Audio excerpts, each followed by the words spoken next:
The storm came down from the Black Hills like a wounded animal. Mara held her 3 children close beneath the broken canvas of the wagon, but the rain found them anyway. It slipped through the torn cloth, ran down her neck, soaked the baby blanket around little Jonah, and turned the trail beneath their feet into a river of mud. "Mother, I'm cold," whispered Ruth, her 8-year-old daughter. Mara pulled the child against her side. "Now, no, my love. Just a little farther." But she did not know if that was true. Behind them, the road had disappeared. Ahead of them, there was only darkness, thunder, and the wild land everyone had warned her about. Apache land. Her husband had died 3 months before, leaving behind debts, shame, and 3 hungry children.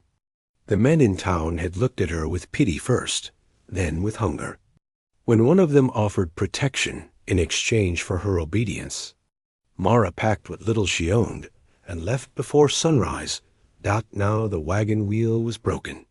The horse had run off in the storm, and her youngest son was burning with fever. "Caleb," she whispered, touching the boy's forehead. The 6-year-old did not answer. His lips trembled. His skin was fire. Mara looked around desperately. Through the silver sheets of rain, she saw a faint light in the distance. A cabin, small, lonely, hidden between dark pines. Her heart pounded. Maybe there was a family inside. Maybe a trapper. Maybe no one at all. Or maybe someone dangerous. But Caleb moaned in her arms, and fear no longer mattered. With Jonah tied against her chest and Ruth holding her skirt, Mara lifted Caleb and walked toward the light. The cabin door opened before she reached it. A tall Apache man stood in the doorway. The fire behind him painted his face in gold and shadow. His black hair fell to his shoulders, wet from the storm. A scar crossed one cheek, but his eyes were calm, deep, and watchful. Mara froze. Ruth hid behind her. The man looked at the children first, then at Caleb, limp in Mara's arms. "He is sick," he said in rough English. Mara swallowed. "Please, I don't want trouble. My boy needs warmth. Just for tonight." The Apache man did not move.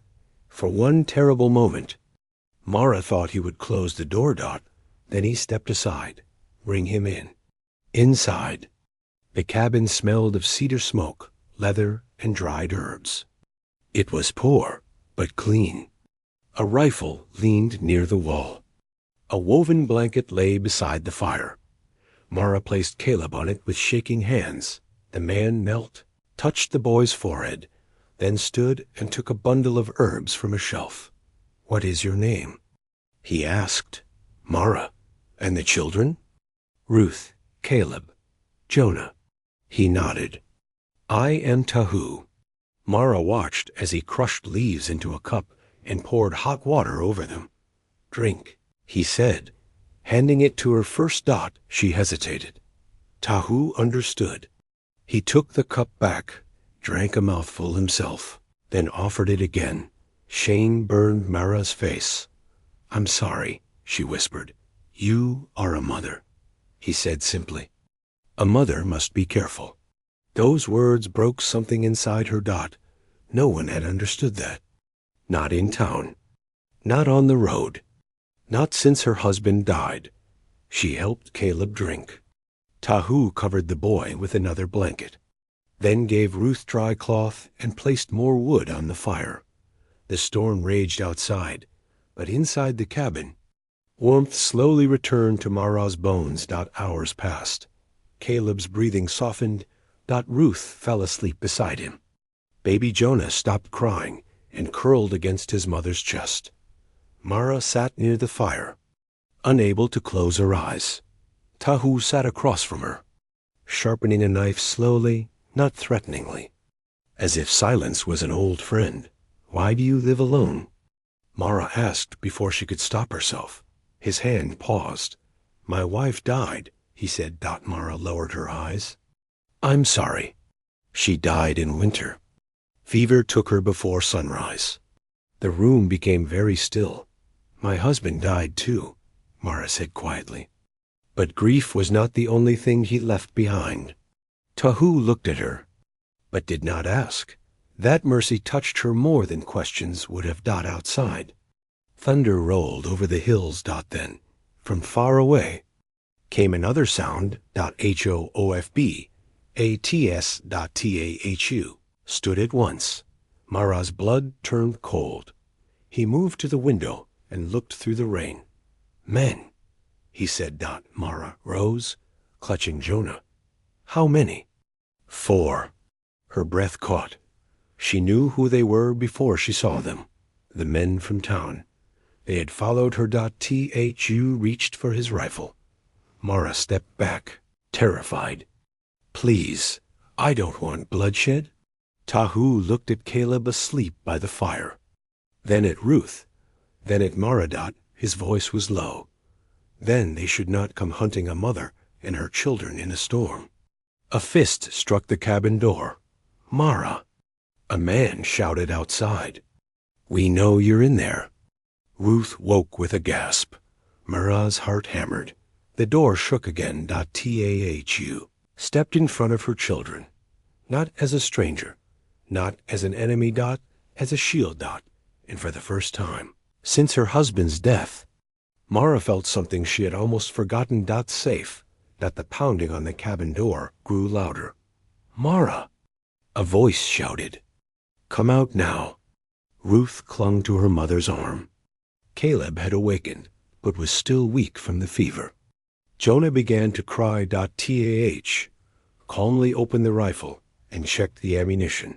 Stay behind me, he said. The men outside laughed. We know she's in there, savage. Hand her over. Mara's stomach twisted.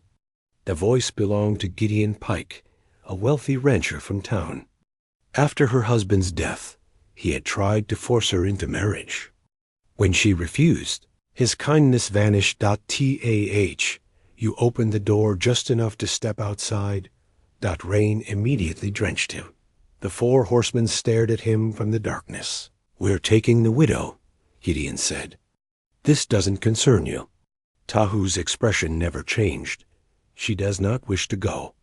You don't speak for her. No, Tahu replied. She speaks for herself, Gideon smirked. Then bring her out. Inside the cabin, Mara heard every word. Fear battled with anger inside her.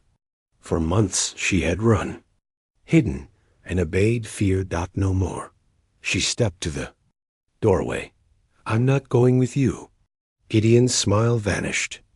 Belong in town. I belong where I choose. You can't survive out here. Mara glanced at her. Children, maybe not, but I'd rather die free than live under your control. For a moment, only Rain spoke. Then Gideon's face hardened. You'll regret that. He pulled his horse around. The other men followed. Before leaving, he pointed at Tahu. This isn't over. The riders disappeared into the storm. Tahu remained outside for several moments, watching the darkness. When he finally returned inside, Mara released the breath she had been holding. Thank you.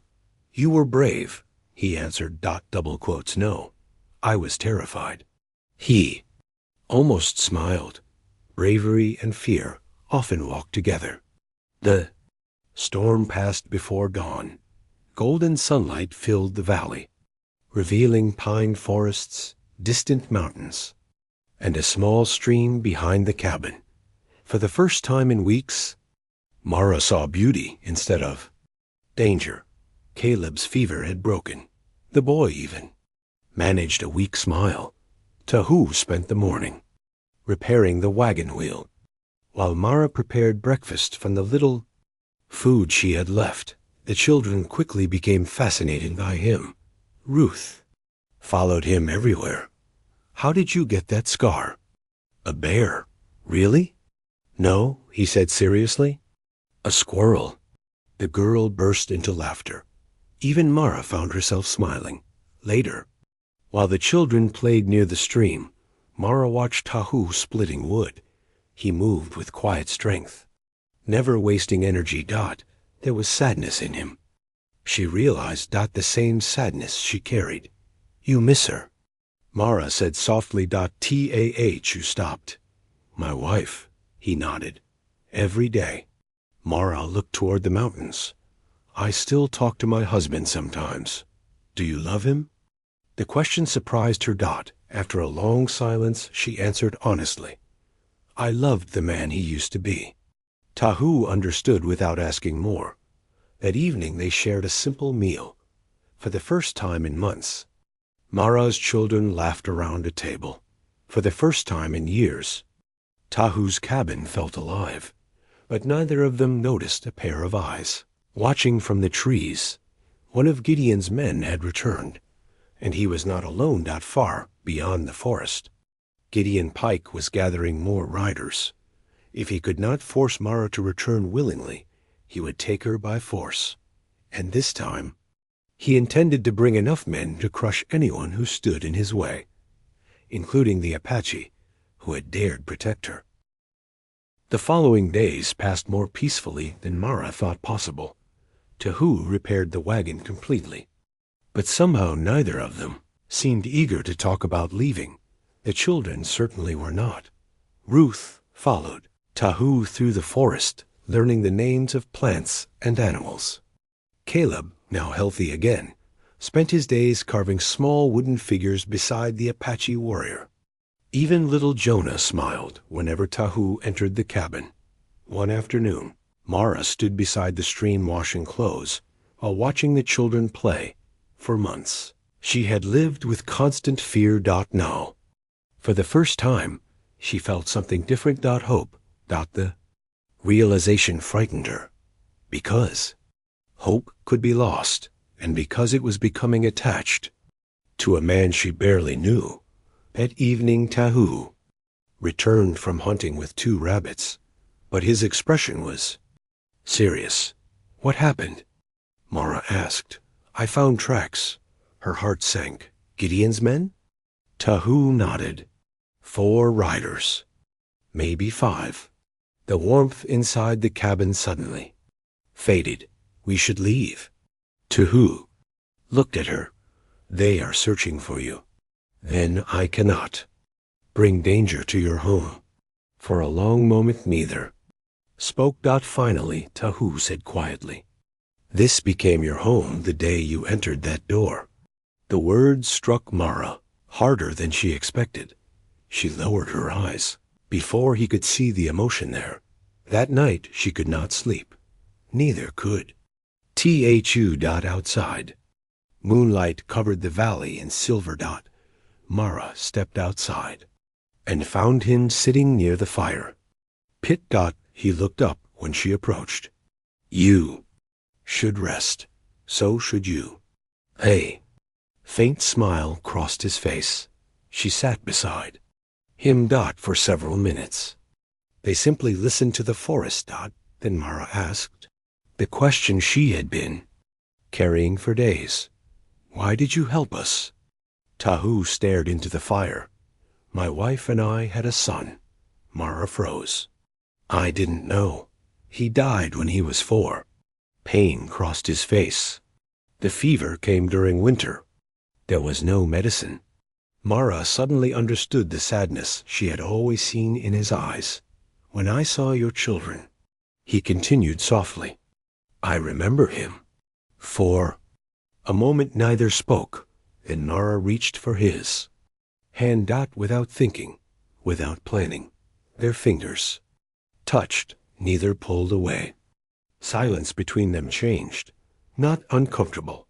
Not uncertain. Something warmer. Something dangerous. A branch snapped somewhere in the darkness. Tahu instantly stood. His hand moved to the rifle beside him. Another sound followed. Then another. Horses. Many horses. Far more than before. Tahu's face hardened. Mara rose. How many? Too many. The children woke as riders appeared on the ridge above the Cabin. 10. Maybe 12 men. Lanterns. Glowed in the darkness. At their center sat Gideon Pike. He smiled when he saw the cabin below, the smile of a man who believed. Victory was already his. Inside. Fear returned to Mara's chest, but this time she was not alone. Tahu loaded his rifle. Then he looked directly at her. No matter what happens tonight, I will protect your children. Mara felt tears sting her eyes. Why? His answer came without hesitation. Because they matter to you. Outside, Gideon's voice echoed across the valley. Apache, bring out the widow. The riders spread out around the cabin. A trap, a siege, a battle waiting to happen. And for the first time, Mara realized the terrible truth.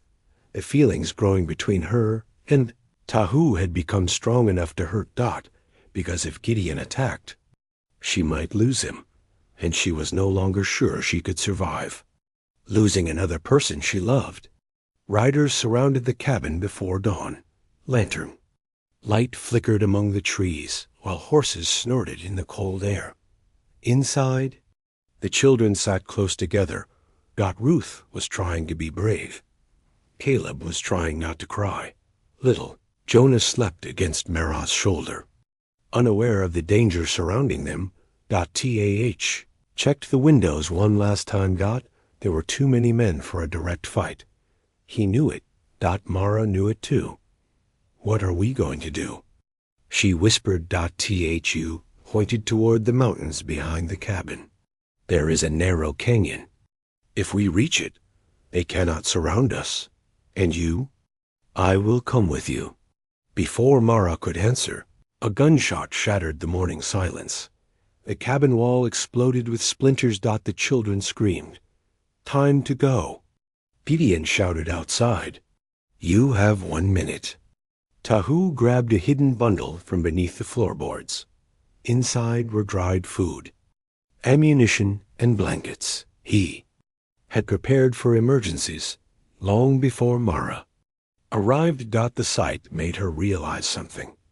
A man who lived alone in dangerous lands always expected trouble. Another shot struck the cabin. This one. Closer. Thu opened the rear door. Now the family slipped into the forest while Gideon's men watched the front entrance. For several precious minutes they moved unseen. Then one of the riders spotted them. There, the chase began. Horses thundered through the trees. Branches snapped. Birds burst into the sky.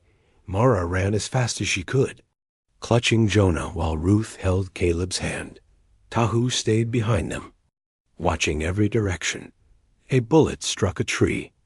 Nearby. Another passed over his shoulder. The riders were gaining. The canyon appeared. Ahead. Tall stone walls rose from the earth. Like giant guardians. You smiled for the first time that morning. Keep moving. They entered the narrow passage. The riders followed. That was exactly what Tahu wanted. The canyon forced the horsemen into a single line. Their numbers suddenly meant little. The first rider rounded a bend. You stepped from behind a boulder. Go back. The rider raised his rifle. Thu fired first. The horseman fell. The others stopped. Immediately, the narrow canyon had become a jaw. Bottleneck. One man could hold it. And Tahu intended to do exactly that. Tahu! Mara cried. Take the children higher into the canyon. No. His eyes met hers. For a moment the battle disappeared. There was only the two of them. If I do not stop them, they will never stop chasing you. Tears filled Mara's eyes. You could die. Tahu stepped closer, close enough to touch her face, close enough that neither could deny what had grown between them. I know. Then, for the first time, he kissed her. It lasted only a second, but it changed everything. When they pulled apart, Mara could no longer pretend she was merely grateful to him. She loved him. The realization struck her like lightning. I love you, she whispered. Tahu smiled, a real smile, perhaps the first in years. And I love you. Another gunshot echoed through the canyon. The moment ended. The danger returned. Tahu gently pushed her toward the children. Go. Mara hesitated. Then she nodded. Because she trusted him more than she had ever trusted anyone. As she disappeared deeper into the canyon with the children, Tahu turned back toward the approaching riders. Gideon's men were coming, and Gideon himself was at their head. The rancher smiled when he finally saw the Apache standing alone in the narrow pass. One man against all of us? Tahu calmly reloaded his rifle. No. Gideon frowned. Tahu glanced toward the cliffs above. Suddenly dozens of shadows appeared along the canyon walls. Apache warriors. Silent. Armed. Watching. Gideon's single quotes smile vanished because he had just realized something terrible. Tahu had never been alone. The rider's warning spread through the valley like wildfire. The exhausted man introduced himself as Walter Reed, a former clerk who had once worked for the same businessman mentioned in Thomas's letter. That night, a council gathered around the fire. Walter explained everything. Years earlier, a powerful landowner named Horace Blackwell had stolen thousands of acres from poor families by forging ownership documents. Thomas had discovered the fraud and secretly taken evidence that could expose the entire scheme. Before he could bring the truth to the authorities, he died. Everyone believed the evidence had disappeared forever, until now. Where are the documents? Mara asked. Walter shook his head. I only know they were hidden somewhere in the Red Hawk Mountains. Tahu exchanged a glance with Chaska. The Red Hawk Mountains covered dozens of miles. Finding anything there would be difficult. But if Blackwell's men were searching too, time was running out. The next morning, Mara awoke to discover that Ruth was already outside speaking with Walter. The girl rushed toward her. Mother, Mr. Reed says Father left clues. What clues? Walter handed her a small leather notebook. We found this among some old records. Mara opened it carefully. Inside were notes written by Thomas himself. Most of them made little sense. Lists of places. Dates. Sketches. Then she noticed a drawing of a hawk carved into a cliff. Tahu immediately recognized it. I've seen that symbol. Everyone turned toward him. Where? In the northern part of Red Hawk Mountain. Hope sparked inside Mara. For the first time, they had a direction. 2 days later, Tahu, Mara, Walter, and Chaska began the journey. The children remained safely in the valley with trusted families. Leaving them behind was difficult. Especially for Mara. But the mountains were too dangerous. As they rode north, the landscape grew harsher. Steep cliffs rose above narrow trails. Dense forests blocked the sunlight. By the third day, they found the cliff from Thomas's sketch. The hawk symbol was still visible, carved into stone, exactly as drawn. Walter stared in amazement. This is it. The group searched the area for hours. Nothing. No cave. No box. No documents. Frustration grew until Tahu noticed something unusual. Several stones near the cone cliff had been disturbed recently. Someone else had been there. He knelt and examined the ground. Fresh footprints. Boot prints. Many of them Blackwell's men. They were here. Tahu said. Mara's heart sank. Did they find it? No. How do you know? Tahu pointed toward the cliff. If they had found what they wanted, they would not have kept searching. Hope returned Dot. Then Chaska called from above. I found something. Everyone climbed toward him. Behind, a cluster of rocks was a narrow opening hidden by bushes. Cave Dot small, Dot almost invisible. Inside, they found an old metal box. Mara's hands trembled. As she opened it, the documents were there. Dozens of them. Land deeds, maps, letters, enough. Evidence to destroy Blackwell forever. Walter laughed with relief. We found it. But Tahu's expression darkened. He was listening. Footsteps. Not from their group. From outside the cave. Many footsteps. Then came the unmistakable sound of rifles being cocked.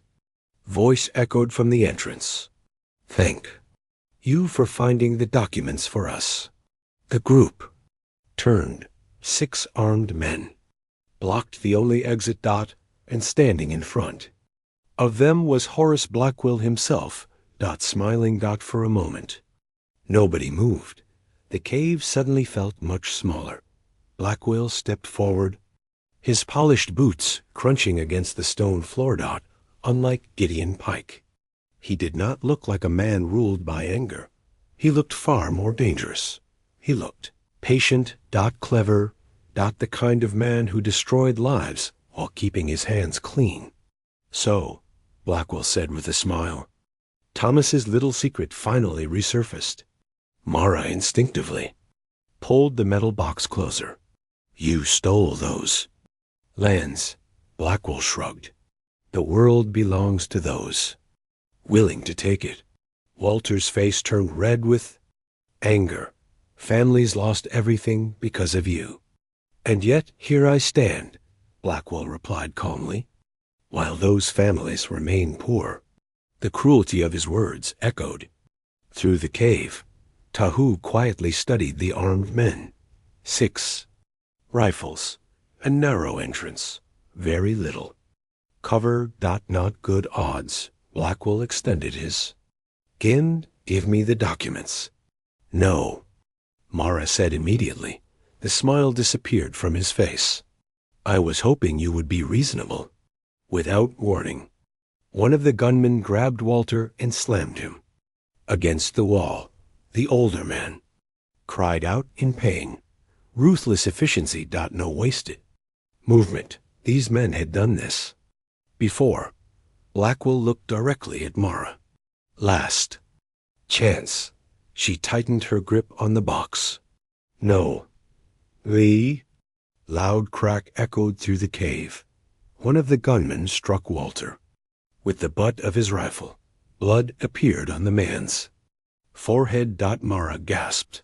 Tahu's jaw tightened. Blackwell noticed. Ah, he said softly. The Apache cares. His eyes moved between Tahu and Mara. Then a knowing smile appeared. I see. Tahu said nothing, but Blackwell understood enough. That made him dangerous. Kill the Apache first. Blackwell ordered. Everything happened instantly. A gunman raised his rifle. Tahu moved before. The man could aim. The Apache warrior grabbed a burning torch from the cave wall and threw it directly into the attackers. Face. The man screamed. Chaos erupted. Chaska lunged at another gunman. Walter dove for cover. A shot exploded through the cave. Then another. Smoke filled the air. Mara clutched the document box and flattened herself behind a boulder. Tahu fought like a man possessed. Years of experience transformed every movement into deadly precision. One gunman fell, then another, but Blackwell's men still held the entrance, and they had rifles. A bullet struck the cave wall beside Mara's head. Stone fragments flew everywhere. Tahu, she cried. I'm here. His voice came from somewhere inside the smoke.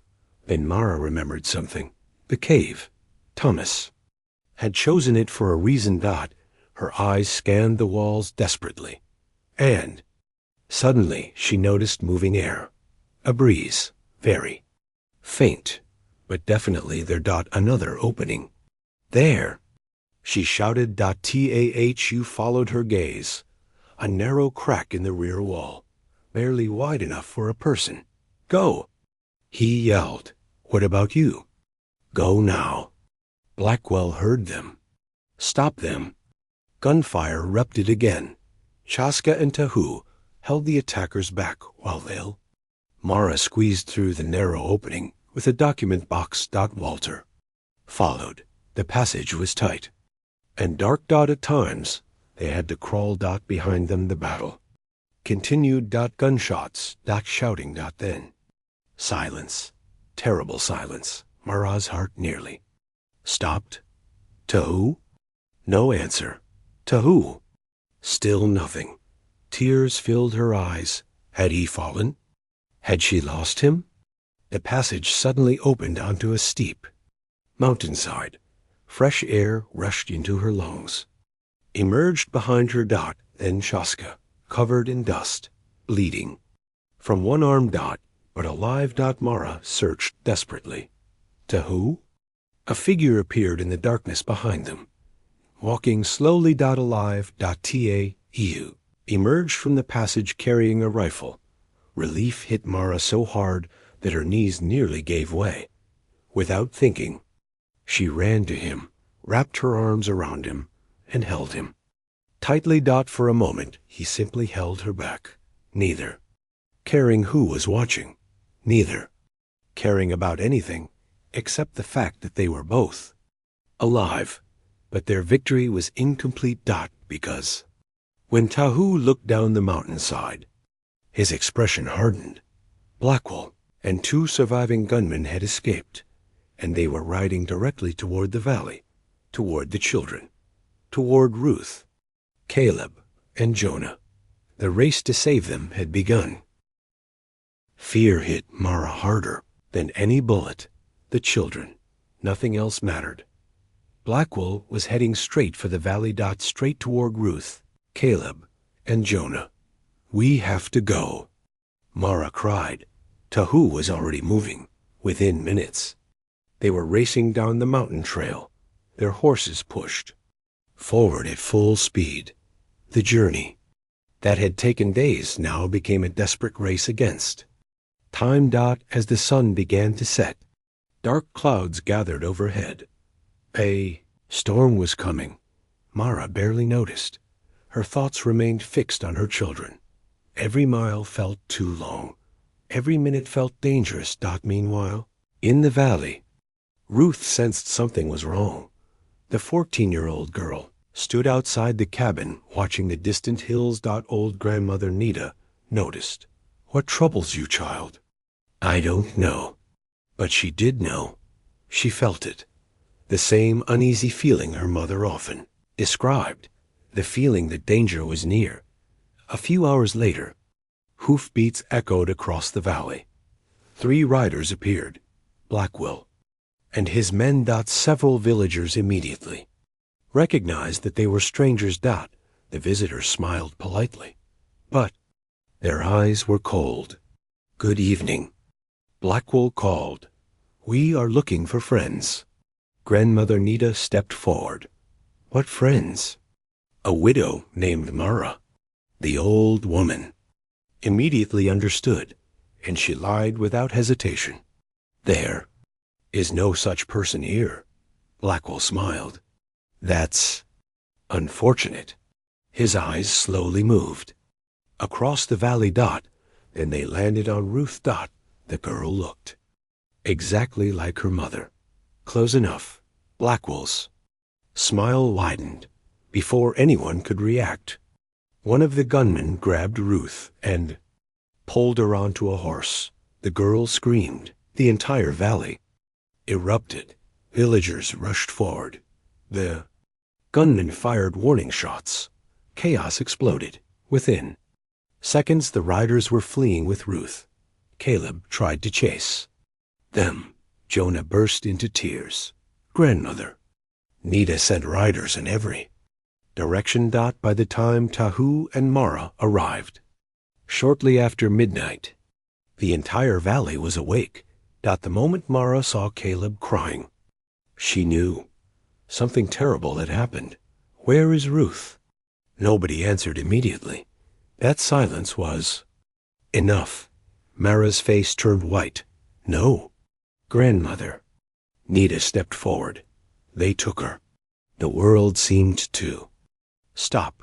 Mara staggered backward. Tahu caught her before she fell. "Who?" "Blackwell." For several seconds nobody spoke. Then Mara looked toward the darkness, toward the trail Blackwell had taken, toward her daughter. And something changed inside her. Fear became determination. "He wants the documents." Tahu nodded, double quotes, yes. "Then he won't hurt her." "Yet." "Not yet." The words offered little comfort, but they offered hope. Same night, a rescue party was assembled. Apache trackers, hunters, warriors, every person who cared about the family volunteered. Before dawn they found the trail. Blackwell was heading east, toward an abandoned mining settlement. Hidden among the hills, the place had been deserted for years.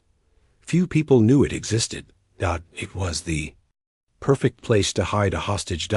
As the rescuers prepared to leave, Caleb approached Tahu. The boy was trying to be brave, but tears filled his eyes. "You'll bring her back?" Tahu knelt beside him. "I swear." Caleb nodded. And he removed a small, carved wooden hawk from his pocket, the same one he had made months earlier. "Give this to her." Tahu accepted it carefully. "I will." Hours later, the rescue party reached a ridge overlooking the abandoned settlement. Smoke rose from a few buildings. Guards patrolled the area, and inside the largest structure, Ruth was being held prisoner. Mara could barely breathe when she spotted her daughter through a dusty window. Ruth was alive, but Blackwell stood beside her, holding a pistol. Waiting. Because he knew they would come. And this time, he was ready for them. The abandoned mining town sat silent beneath the gray morning sky. From the ridge above, Tahu studied every building carefully. Blackwell had prepared well. Armed men guarded the entrances. Lookouts watched the surrounding hills. A direct attack would put Ruth in danger. "We need another way," Mara whispered. "You nodded. He had no intention of risking the girl's life. Hours passed as they observed the settlement. Finally, Chaska pointed toward the old mine entrance behind the buildings, the tunnels. Tahu smiled. The abandoned mine ran beneath the entire settlement, if the maps he remembered were correct. Some tunnels reached directly below the main building. That evening, as darkness covered the hills, the rescue began. Tahu, Chaska, and 2 Apache scouts entered the mine. The tunnels were narrow and unstable. Dust filled the air. Several times they heard rocks shifting overhead. One collapse could bury them forever.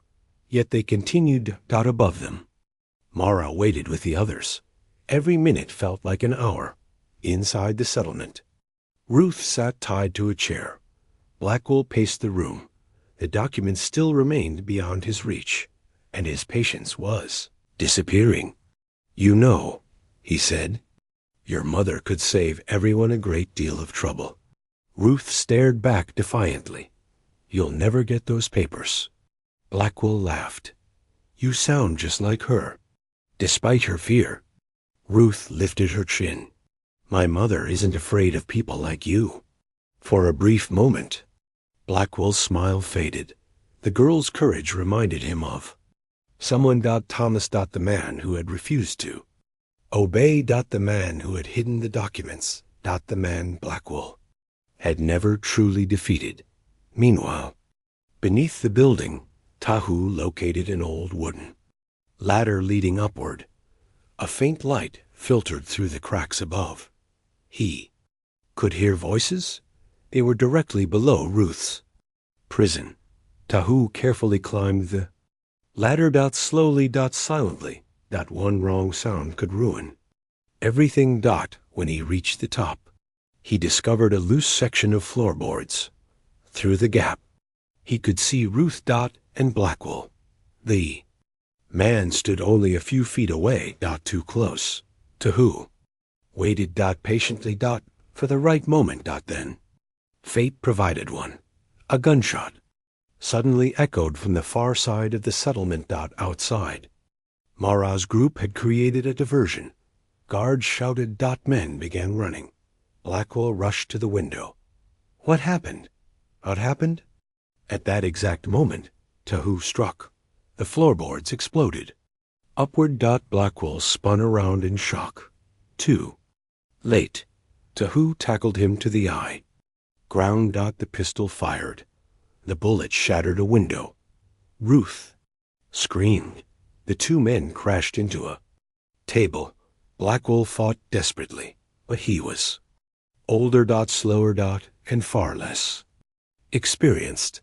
Within seconds, Tahu gained the advantage. Where is Mara? Ruth cried. Outside. Relief flooded her face. Tahu quickly cut the ropes around her wrists. Can you run? Yes. Good. He handed her Caleb's small wooden hawk. Your brother wanted you to have this. Ruth smiled despite everything. Then the door burst open. Two gunmen rushed. Inside, gunfire erupted. One scout fell. Wounded. Another returned fire. The room became chaos. Tahu pushed Ruth toward the rear exit. Go. The girl ran.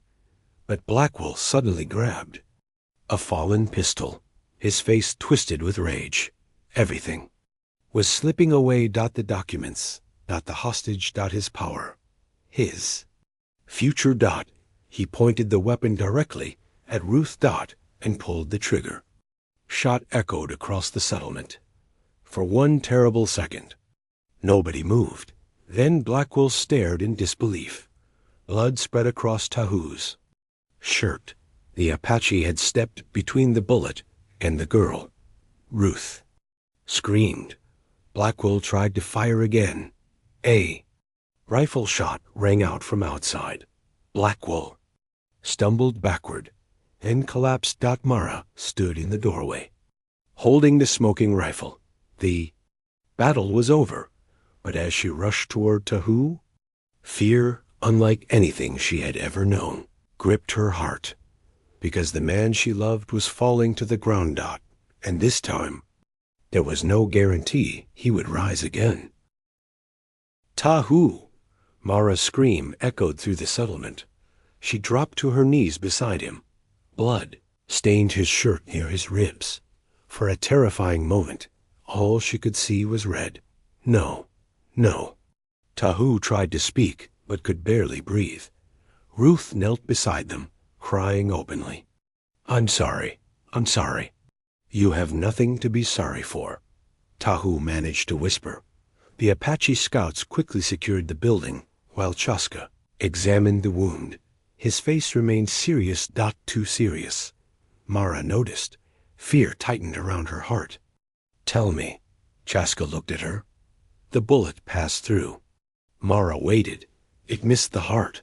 Hope flickered. But he has lost a lot of blood. The journey back to the valley became a desperate struggle. A stretcher was built. The wounded were carried through the night. Every few hours, Mara checked Tahu's breathing. Every time he opened his eyes, relief washed through her. Every time he closed them again, fear returned. 3 days later, they finally reached home. The entire valley gathered to welcome them. The celebration they had imagined never happened. Everyone could see the condition Tahu was in. The strongest warrior among them now lay, weak and pale, inside the cabin. For nearly 2 weeks, he drifted in and out of consciousness. During that time, Mara rarely left his side. She fed him, changed his bandages, read passages from old books, told him stories about the children, anything to keep him fighting. One evening, Grandmother Nita found her asleep beside the bed. "You must rest." Mara shook her head. "What if he wakes up?" The old woman smiled gently. "My dear, if he wakes up, the first thing he will look for is you." A week later, just before sunrise, Tahu finally opened his eyes. For the first time, they were clear, focused, aware. He immediately saw Mara sleeping in the chair beside him. A small smile appeared. His hand reached for hers. The touch woke her instantly. For a moment, she simply stared, unable to believe it. And tears filled her eyes. "Tahu, I'm here." She laughed and cried at the same time. The sound brought the children running. Within seconds, Ruth, Caleb, and Jonah crowded around the bed. "You scared us," Caleb declared. Tahu smiled weakly. "I noticed." The cabin filled with laughter. And for the first time in weeks, hope fully returned. As Tahu recovered, news spread across the territory. The documents had been delivered to federal authorities. Investigations began. Families whose land had been stolen started receiving justice. Blackwell's empire collapsed. His men scattered.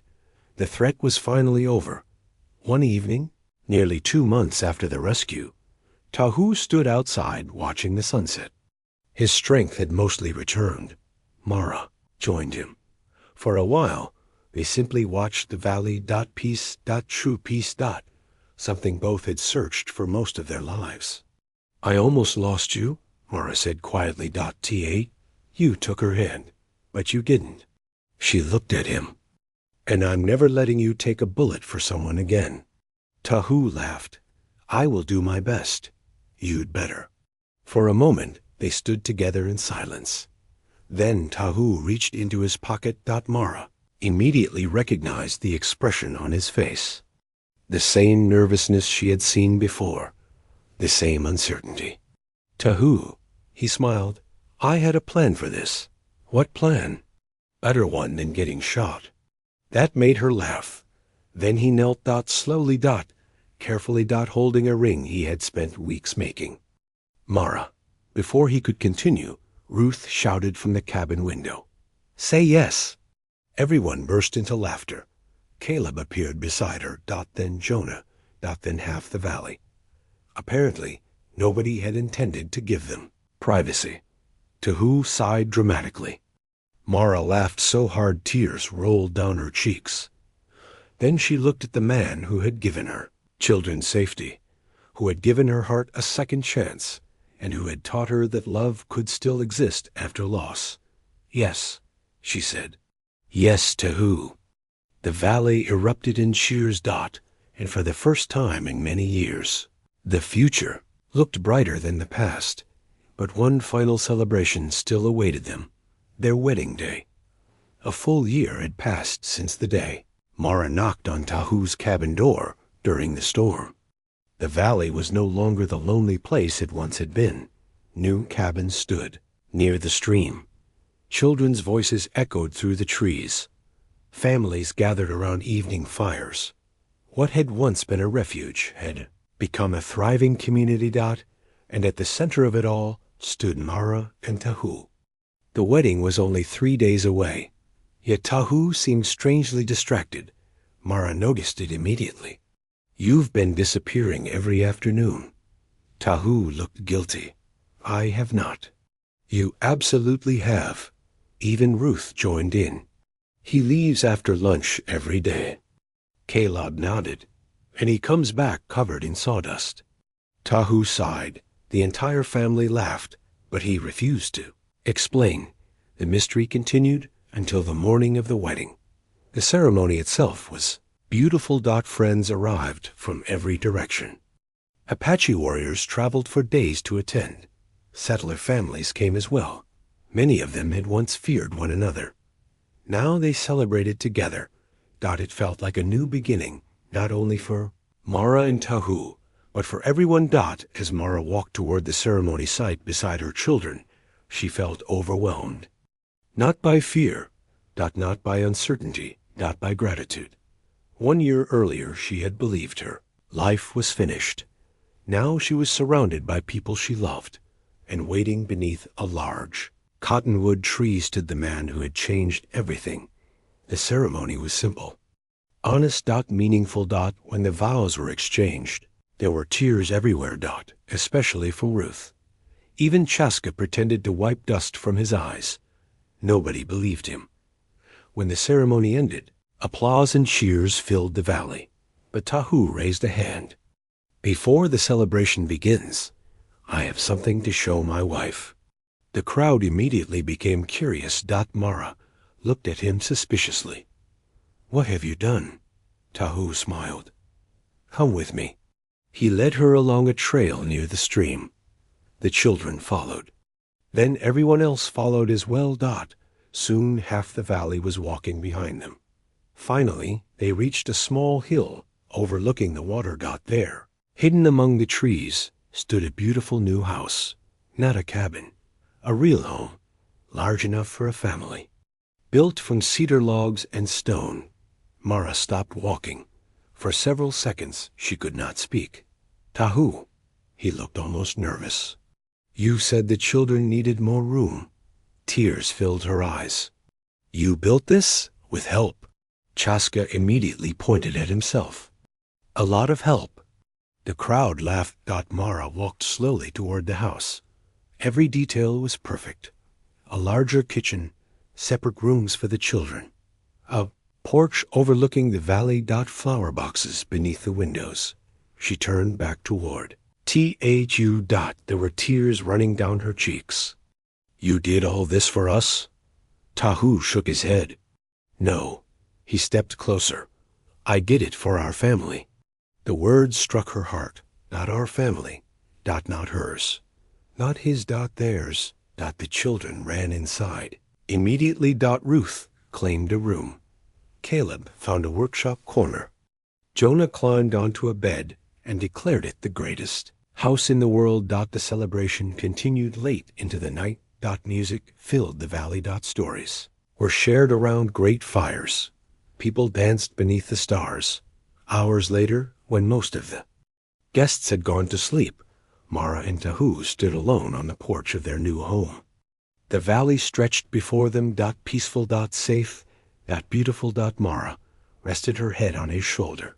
Do you remember the storm? Tahu smiled. The night you arrived? Yes, I remember. She laughed softly. I was terrified. So was I. That surprised her. You were? I opened the door and found a woman with 3 children staring at me. Mara laughed harder. That frightened a great Apache warrior? Very much.